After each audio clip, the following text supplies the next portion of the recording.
get to the next slide. I didn't get a thing. Anyway, so I'd quickly like to introduce the panel to you. On the left, we've got Sturae from Mark1 Media. We've got Sudasha from Sprout Performance Partners, Amanda from from Programmatica, and we've got Ashleigh from Spark Media. Big applause for these ladies, actually, because they've never been on stage like this before. Thank you. And we were all a bit nervous, but we really felt like we had to do this. So to give a quick introduction, last year I've talked a bit around data at the summit, and we spoke about how it's used in media, how it's used in advertising. But actually that was more my perspective. So this year I thought maybe we should get some different perspectives from the client side, agency side, consulting, what is actually necessary to bring data forward. So, okay, we skip that. So data is actually a not so new buzzword. It has been around for quite a while. I mean, that's the definition. So I think now I'd just like to ask, how do we feel about data? Why is it still a buzzword? What are we thinking? Yeah, Amanda, you want to go first? Fabulous.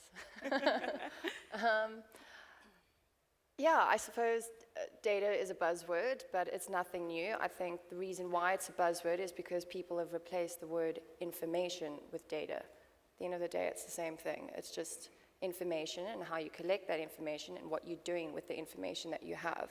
Data's become the buzzword of it because now it's all systems that you're using to collect that information, and the naming conventions along with those systems happen to be in line with databases, not information bases. And I think that's why data has become such a big buzzword. But it's been around for millennia, really. It's information. Yeah, I think just to add to what Amanda was saying, it's so funny to me that we still consider data a buzzword. I think it's, firstly, when people go, digital is up and coming, it gives me anxiety. Because we're, as a room full of digital marketers, data is at the base of everything that we do, so it doesn't really stand as far as buzzwords concerned, but completely on the basis of information, and it's the crux of everything we do as a digital marketing fraternity, I guess. I've got a bit of a different opinion on that. Yeah, me too. I don't think data is actually integrated into our daily lives as people in the digital industry. Well, not everyone's daily lives. And I think it's because of the barriers to entry.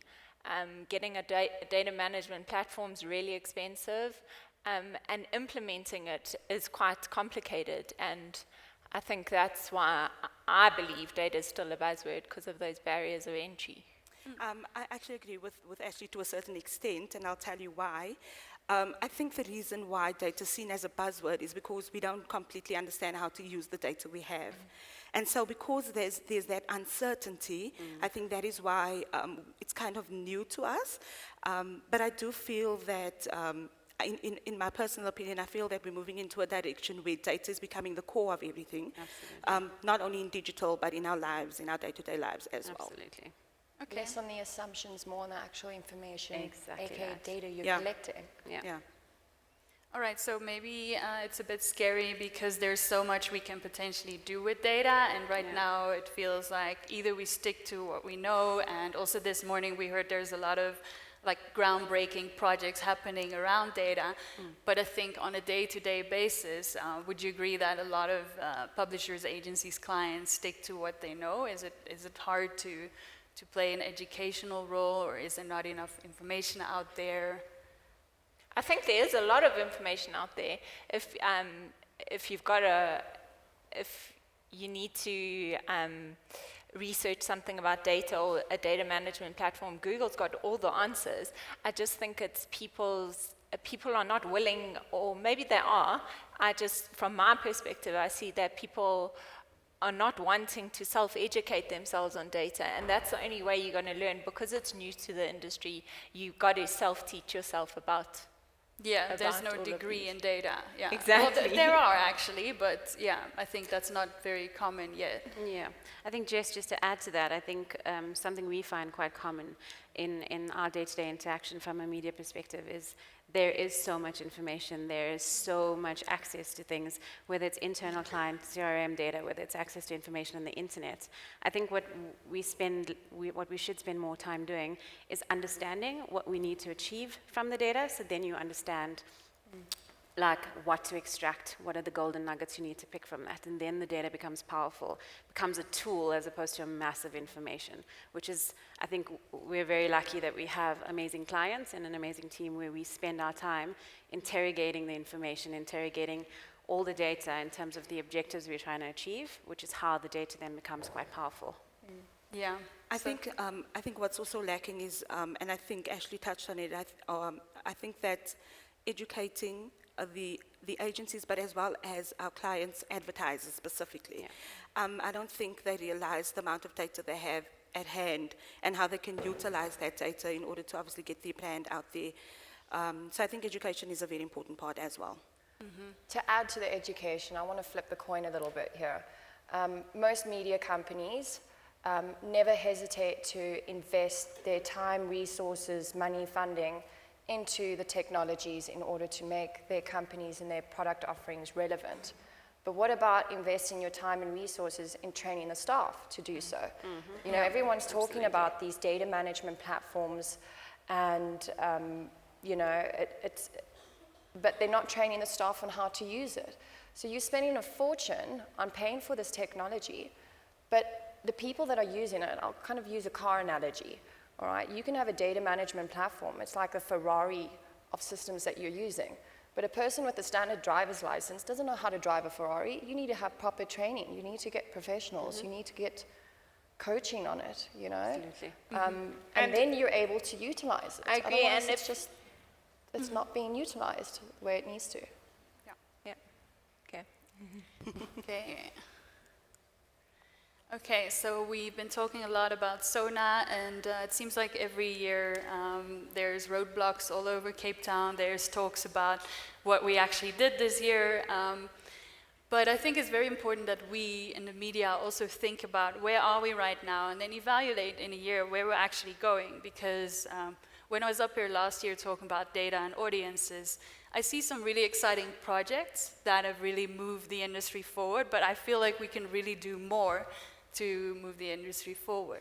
So speaking about media, how do we currently see data being used in media? What do we think are great examples of usage? Where, how do we currently use it maybe? And what do we think we could do better? Okay. So if I could start, and I think this is a safe space. In my opinion, I think we are in the Ramaphosa age of like media. I think we've been through the dark ages, we've seen the monopolies happen, we've gone through all the various phases, and I think from a client agency perspective, it's no longer a case of clients just kind of chucking a brief over the fence and going, now give me back a strategy or give me back your recommendations. I think we're moving in the direction, from an industry perspective as a whole, in the direction of strategic partnerships that involve clients who are super savvy, their media agencies who are their partners, and involves creative media owners. I think quite strongly, it's all about these strategic partnerships as opposed to each person in the media piece kind of operates in a silo and then you kind of hope for the best at the end of the process. And I've been through this for a lot of years with a lot of many of you in the room at the moment, and I see the progress we've made as an industry, which is quite good to see. I can just add to that. I was recently at a conference a week ago, and it was so refreshing to see that there were a few publishers in the room and they were all sharing their ideas, where previously publishers have just kept to themselves and they're not willing to share what they're doing, and that's the only way other publishers are going to learn from each other, if they're sharing the different things that they're using, specifically with data. They see themselves as competitors, like they're competing, and you shouldn't compete, you must collaborate. Yeah. You have a much better chance of running successful business or getting your ROIs and generating your profits if you take an approach on collaborating as opposed to competing. 100%. You know, sharing's caring. Yeah. So I guess it's not just sharing between publishers, but also sharing, like Sudasha says, with agencies, with strategic partners, and basically we're all in this data field together, and we need to try and make it work and see what audience you're looking for, what data set do you have, how can we match those. That's where it obviously gets a bit technical, but the strategic part behind it, I guess, is very important because, I mean, there is so much data out there, and the only one that can decide what the relevant data is the person that knows the audience. Absolutely.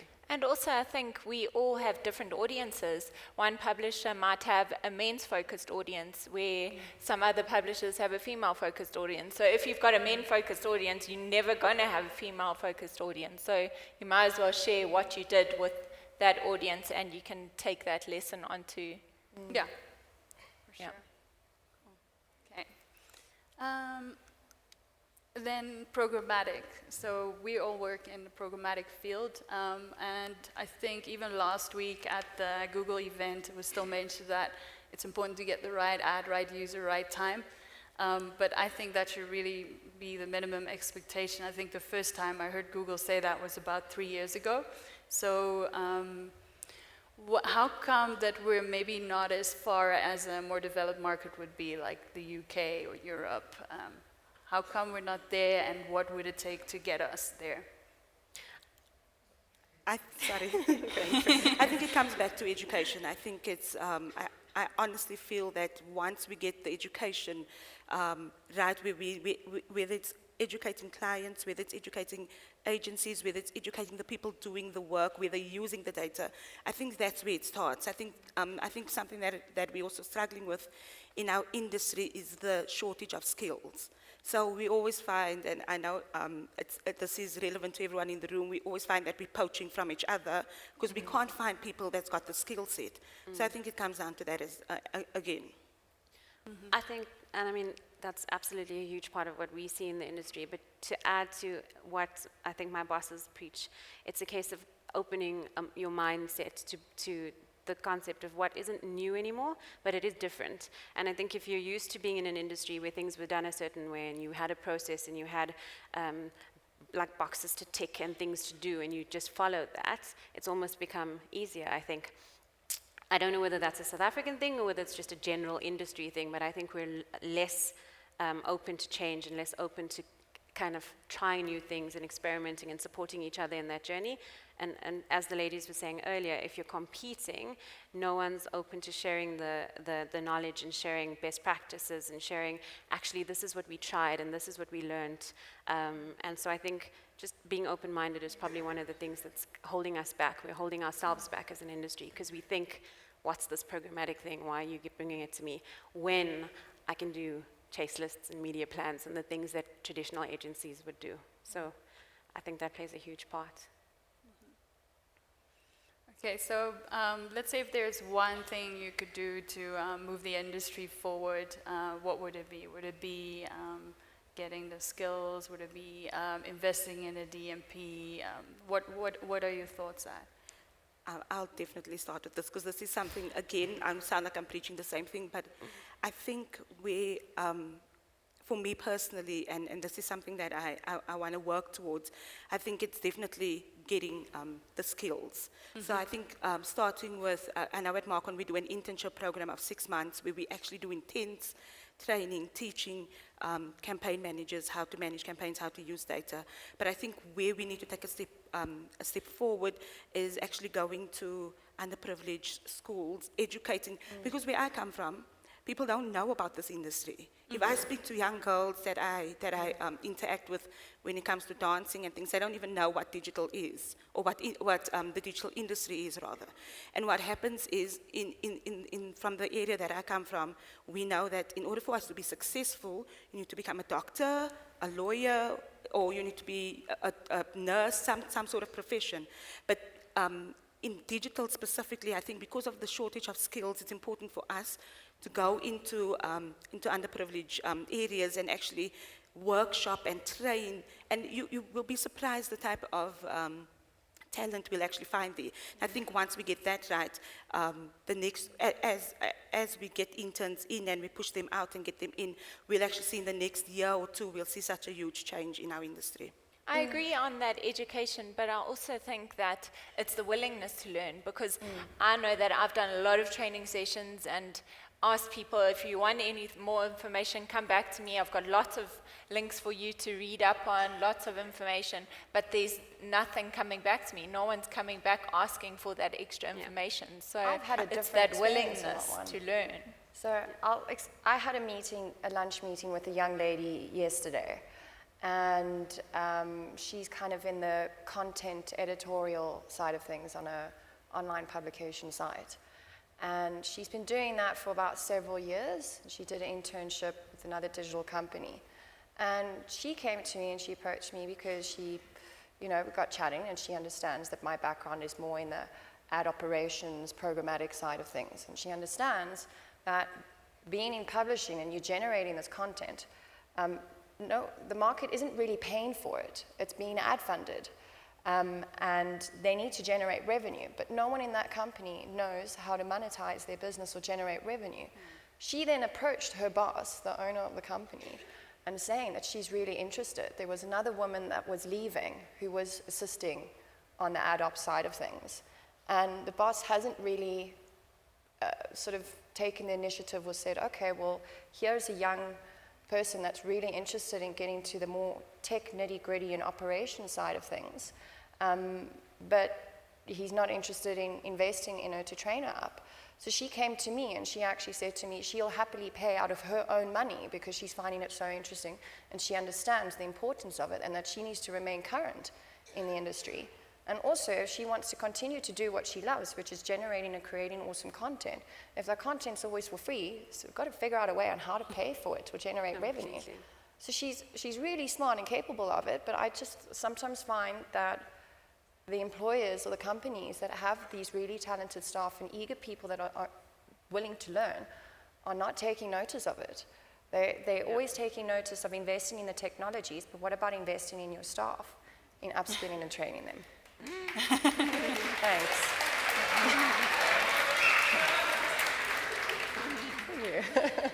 Yeah, I think that's a very good point. At least it sounds like it was. Yeah, really. So I think also besides that, I mean, scale is always an issue. If you look at Google, Facebook, if I have $50 to spend, I can go to Facebook Audience Network and still target doctors. Maybe I only get 2 impressions because that's a very high value audience. But it would be. It's very easy for smaller businesses to advertise on Facebook, and it's very easy for bigger publishers to get in conversations with agencies. So what if you're super small? What should you do? Should you take things in your own hands? Should you join a data co-op? Do you have any tips for smaller agencies, clients, publishers out there? So I have something I want to add as well in line with that. I've found myself in my career over the past 10 years, I've always gone to work for a company with the intention to grow within that company and be there long term. So generally the employee setup is, all right, you've been at the company a year, it's time for your yearly appraisal, how are you doing in your job? And I'm doing well, ticking all the boxes, they're happy with what I'm doing. But now I've learned, now I've been doing it for a year, I understand, maybe I'm a little bit attention deficit or too much, but I like learning new things. Now I want to try something new. I don't want to be a campaign manager more. I want to get into the account management side or the client service side. But then they'll say to me, no, you're doing a really great job as a campaign manager. We'd rather hire someone else with experience. Now, how am I going to get that experience? I want to grow. So the only way I could grow is if I resigned, left the company, got a job at another company that was looking for account managers, and so on and so on. So as a result, over 10 years, the only way I've been able to gain experience is by hopping from one company to the next and self-studying. Yeah. So the initial companies that I would work for miss out on an opportunity where, if you look after your staff really well, you can really grow and generate something really great. If I could just jump in there, I think I've been in the industry just as long as you, and I've seen, so I think that's where we started. I think a lot of people in this room, and by virtue of how this digital marketing fraternity is growing, is my experience is I've seen that change happen. I've seen it in the company I'm at the moment. I see it in my client space. I see it with my peers who are at other agencies, and you would have heard it from the talks like the team from Ogilvy gave earlier. My experience is, I think we've gotten to the point where people understood that agency staff turnaround is so high, there's obviously a problem. We're an insanely obsessive bunch. We want to learn, we want to grow, we want to be at the cutting edge of technology and innovation and all the other buzzwords we use on a daily basis. And I think credit to all the digital marketing teams and the agencies out there that the change is happening. I think we are, from what I'm seeing, investing more in people, investing more in internships, investing more in training. I mean, I know our HR and finance teams give us a lot of grief because we spend too much money on these things. So not to take away from your point, I do think I'm seeing a difference. I'm seeing the changes. And I think also when you're in collaborative partnerships like we are with our clients, with our creative agencies, who's also here, excuse me, and the publishers as an example, the only way is forward. You have, because you're checking each other, like you don't know what you don't know, and if you're collaborating, your creative agencies teaching us media agencies something we didn't think about, so next time we approach a strategy, it's different. I definitely understand where that's coming from, but I've also noticed that there is a change happening, and I think that's a good thing, because then the powers that be are hearing the complaints, they're hearing the challenges, and they're making the adjustments. And coming back to Jessy's point in the beginning, where like smaller companies versus big corporates, I've also found in my experience working with smaller companies, you got to learn fast. Yeah. You know, someone hires you to do something, but there's a lot more to be done. And it's probably been one of the best and quickest ways I've learned by working for smaller companies and the tech startup spaces. You know, there's an energy, there's a vibe there, there's a motivation and a passion, and people will be like, oh crap, you know, we don't have a person to do this, we need to figure it out, we need to find someone else. Is anyone else doing in this tech startup space? And then you find that the smaller companies start collaborating with each other a little bit more. So Jessy, I'd like to go back to, from the publisher's point of view, how do the smaller publishers get into this marketplace? Because the tech fees are so expensive. There are different private marketplaces available in South Africa, but the problem with these private marketplaces, they're owned by media owners. So from my point of view, I think there is still an opportunity for publishers to collaborate where they can share the tech fees, but more where they either part of a non-profit organization or they're sharing the tech fees and they're actual shareholders. And there are examples of this. There's the Vandiar Alliance that is, they equally shared by the, they're all the publishers are equal shareholders of this alliance. And then there's also TrustX in America, and that's a non-profit organization. So there is a solution, but it's just, we still need to get there from the publisher's point of view. Okay, so it feels like we're slowly starting to talk to each other, but we're definitely not doing it enough. Not fast enough. Yeah. Or maybe we're just really impatient. Maybe that's it. I mean, like Sudasha said, we all want to keep learning, and you know. Yeah. Okay, so AI obviously plays a big role in this, and I think AI is also, just like data, one of the things that the industry is sometimes a little bit scared of. But why? I mean, technically we're already using it in our daily lives, but we maybe just don't know yet. What is your take on AI? How are you using it in your current position? So how do you think it should be used? Any thoughts? So I don't think AI is ever going to, well, I hope it's never going to take over our jobs, especially with Programmatic. When it first came into the market, everyone thought they were going to lose jobs. But actually, it's shown you that it's more important that there is that relationship, that one-on-one relationship between an agency and publisher. You need to sign the deal. You need to make yourself noticed at the agency from a publisher point of view, in order for that agency to trust you, and that they trust that your brands are safe and that they can put their advertising up on your websites. And they feel that they can easily just run their programmatic deals against your inventory. Yeah. I think from my side as a media trader, AI is something that we it's not new to us. I mean, it's machine learning, it's automation, which is part of what we do as campaign managers and things like that. I think it's just becoming, again, a buzzword in a sense where people are not fully understanding, and I think sometimes we allow ourselves to get too far before we understand, so we think, oh my goodness, this thing's going to take over my job, I'm not going to have, those type of things. So I think it's something that's already part of what we do. I mean, it's self-driving cars, those type of things. So we just need to ease into it and know that it's there to assist us and not to take over what we're doing. And I think this is the client service person in me going, can we manage expectations, please? But we constantly, and I think this is the digital in us that's constantly wanting to jump the gun, and to Sure's point, yes, we want to innovate. Yes, we want to use the coolest thing. Yes, we want possibly a robot sitting next to us putting in briefs, because Lord knows we hate doing that part. But it's getting the basics right. Like we're talking computer learning, cool. Let's get automated reporting right. Let's get the processes in place. Let's get the fundamentals put into place and the basics, and then we can work on how AI actually impacts us from what the machine learning kind of, what data comes out of that, what insights comes out of the data that comes out of that. I think we constantly do that. We push the boundaries and we forget to get the basics right and get the foundation in place.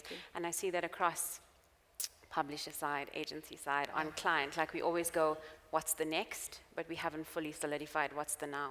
Yeah. Use the AI to do all those tedious, high admin intensive tasks that you hate doing.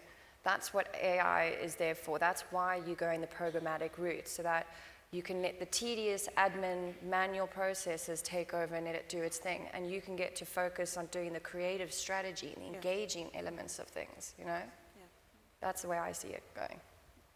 Okay. All right, so I don't know if everyone has heard about Sophia the Robot. So she's a robot that has different facial expressions, and she can react. She is actually learning as she is out there having conversations, processing new data, reacting to things. And I think what's, the topic that Ashleigh just brought up as well is very relevant. Like a lot of things that I hear often is like, either yes, robots, AI are going to take over or not. I mean, yesterday I was in a car with the Uber driver and he said, there's no way people are ever going to get into a self-driving car. And then I said, but what if your accident rate is 1% and the car's accident rate is 0.1? Why wouldn't they?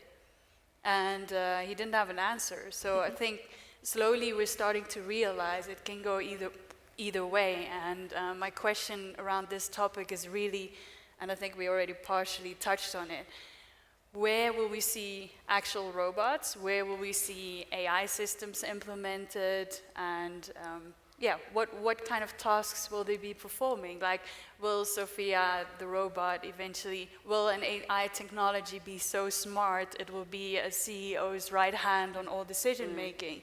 Or will it be more for administrative tasks? I think Sorry. I think if Sophia as a start could attend my meetings, that would be wonderful. That would be very useful, I think, to a lot of us. I think these machines have become more and more clever. The more they learn, the more data they process. So I think initially they'll start off as junior campaign managers, and then eventually they'll climb up the ladder exactly how we climb up the ladder in our careers. So it's like getting the basics. So like getting the basics right, as Sudasha said, like admin, reporting, clicking around in a system, replacing that manual process, as Amanda also said. But then later on, even deciding on strategy based on previous facts or industry trends. Jess, I think we're so far away from that. Right now, I'm just like, can the humans get that part right? We'll be cool. Like, we'll be good. Let us get it right and teach them the robots how to do it way down the line.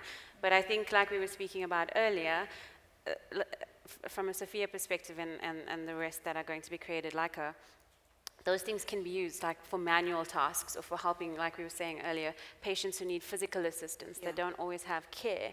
I think in our space, from where we did basic AI learnings and lessons, that's a good place to start. And then we get the rest of it fundamentally fixed before we start considering whether a robot's going to attend my status meetings and do my contract reports, which is the dream, actually. So. Okay. Sorry, I see we're almost running out of time. So one last question. If there's one thing that AI cannot take over anytime soon, what would it be?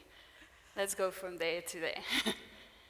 I'll give you a personal example. I had a huge afro and I wanted a specific style. So understand that it took me 4 years to grow this afro. And so I went to a hairdresser and I asked her, I want the tapered look. It needs to look like this. And she didn't get it right. So if she couldn't get it right, I thought a machine would, or a robot, because it's characters, so I don't think a robot will be able to do that. Nice. So this answer is a little bit of a weird one because of the other robots we were talking about earlier, but I'm a hugger. I love hugging. I greet everyone with a hug. And a robot has arms, but there's nothing like a warm body attached to a hug with emotion and like a squishy hug. That a robot's not going to do, guys. I'm sorry. It's not going to happen. Yeah. Unless there's like thermal heating or something. I suppose from my point of view, I would say sports. People look at sports as sports heroes. I find it very difficult that a young kid is going to, Ronaldo, sports hero, is going to be replaced by a robot. It's the same thing in motorsports. My husband's like a petrol head, and he loves motorsports. Who just wants to go to a motorsport show here at Kyalami Racetrack and see a bunch of robotic cars driving and racing around? Self-driving See that fun? motorbikes. I think it'll always be much more exciting having that human element in there. And I struggle to see how I could find a hero in a robot. I find heroes in people, which have a much more strong emotional connection. Yeah. From my point of view, I've just become a mother, so obviously making babies. You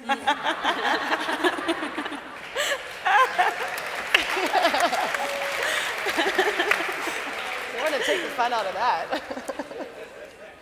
We're out of... All right.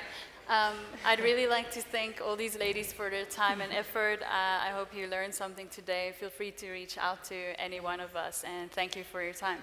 Thank you. Thanks, guys. Thanks, guys.